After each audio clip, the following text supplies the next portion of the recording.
John Cena, after 24 long years in professional wrestling, retired over the weekend. And I'm not going to pretend to be the biggest John Cena fan or even the biggest fan of WWE wrestling, but I can still admire 24 long years of dedication to a craft.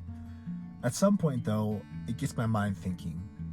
Somewhere in between the inception, this idea that I want to do pro wrestling, and your first amateur match is all of this life that John had to live.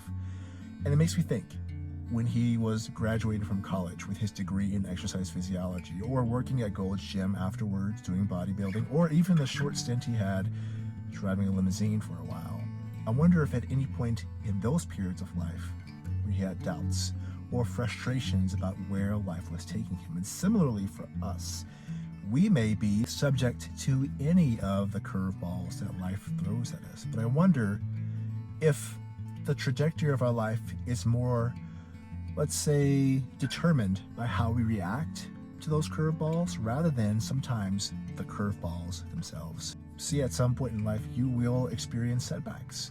The majority of people don't get from point A to point B in a straight line. That is just normal. And because it's normal, we may make certain inferences about life. We can assume that life is tough.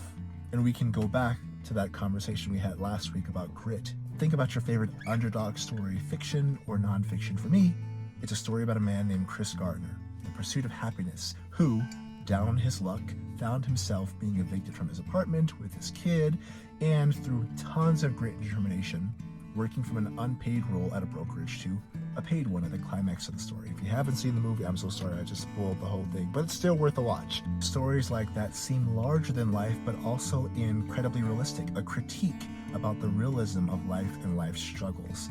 And that sort of path and that sort of grit and determination is not just meant for people on the big screen, it's also meant for you. Many times in life, you'll experience a crossroads.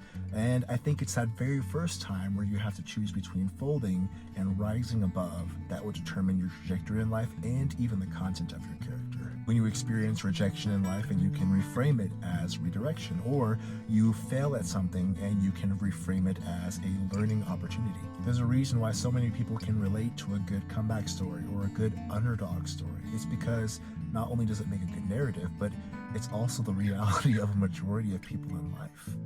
The rat race, the race to the top, is a fictional one because no one's even on the track.